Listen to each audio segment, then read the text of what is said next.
Kia ora and welcome back, everybody.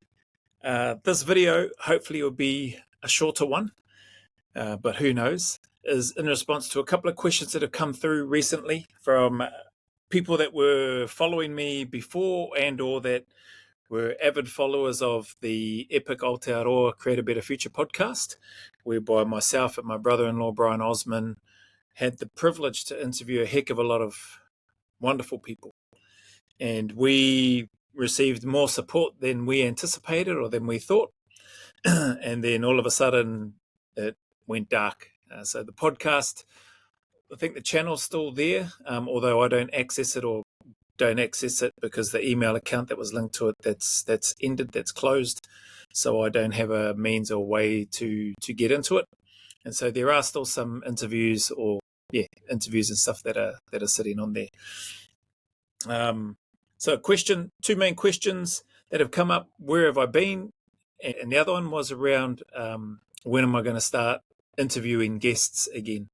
And so I'll look to try to respond to that one first. When am I going to start interviewing people again? You know, I would love to interview people. There's a whole bunch of incredible people out there that I would love to interview. XSF people from the UK, from NZ, from Australia, from America, you know, in the SF space. But also, one of the things that with the channel when it was up before, when we were doing the podcast interviews, I felt anyway, was that it was great. I was learning, and it was helping, to be blunt, it was helping us, or me and the channel. It was helping the Epich Aotearoa channel grow, which is cool. It's awesome. And it's, I suppose, in a way, it's acknowledging and helping the people that we're interviewing as well. But I felt it was more so just helping me and the channel grow. And what I'd like to do, rather than going back down that route, at least not straight away, and inviting people or asking people if I could interview them for a podcast to put on YouTube and any other place we can get podcasts, I personally would prefer if I could, there's no easy way to say it. I would prefer if I could give them something like a financial payment for their time. And the reason that I feel like that is because it's a significant amount of time. When you're doing an interview with somebody, or at least the ones that I've done anyway, they're like an hour and a half, 2 hours. Bill Bestick's one was over 3 hours. And then there's the comms back and forth, planning, setting things up. You know, they're sacrificing a heck of a lot of their time and their schedule, and then making time to be available to be interviewed. So that's the main one. I'd love to get to a stage whereby I could actually pay them something for their time, what they've done, the stories that they have to share, what they've contributed to, you know, through their work to society, to helping, inspiring and uplifting, and helping to, really help the next generation. So I'm talking about the SF world at this stage, what they've done in that space, and how many people they impact through their stories and their lived experience is powerful. It's helpful. And I just personally would like to be in a position whereby I could compensate them for their time fairly. And so I'm not in the stage where I can do that. And so I haven't been reaching out to ask to do interviews for my channel, which really would only serve me. It would only serve my channel. If it gets to the stage where my channel is able to get to a point where it can contribute or compensate guests in a financial way, then awesome. Then yep, I'd love to. So that's what I'll share with that there. There's lots of, not arguments, but there's lots of pros and cons about it. That's just one aspect. You know, the people that would be interviewed probably don't want that anyway. I understand that.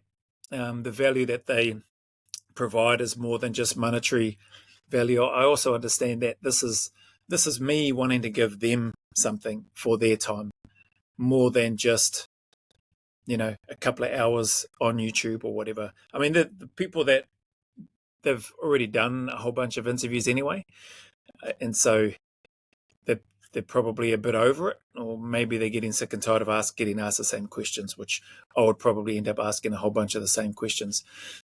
So that's the main reason I'd like to be able to compensate them. So that's that one. The other question is, where have I been?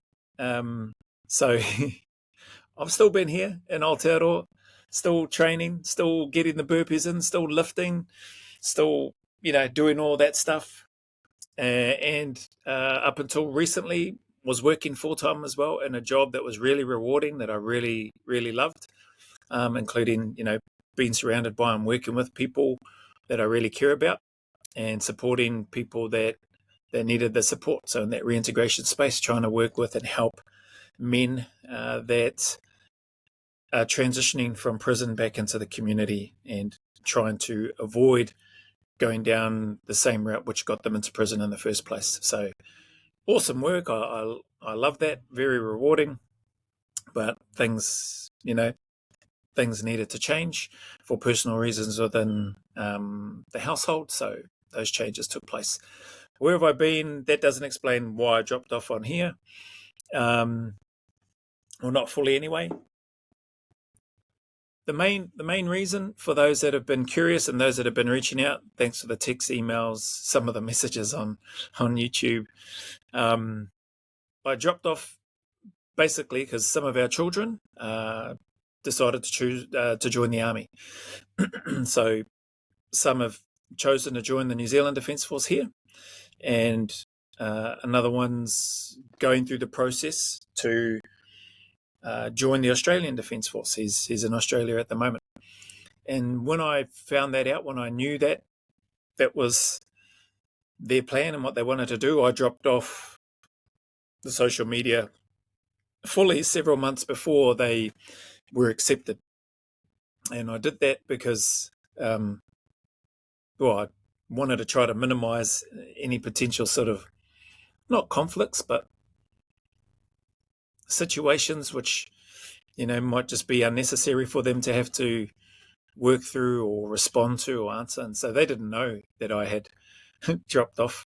And I think to a degree it didn't affect them, or as far as from what I can understand, the comments that have been asked of them, is your dad so and so, the children will sometimes decline or deny that, which is cool. Other times they've just gone, yeah, he is. And then it's typically been followed by not by any ridicule or anything towards them. It's more been about, oh, what's happened? Why isn't he posting any of the podcast interviews anymore? Like, what's he doing? I haven't seen him on there for ages.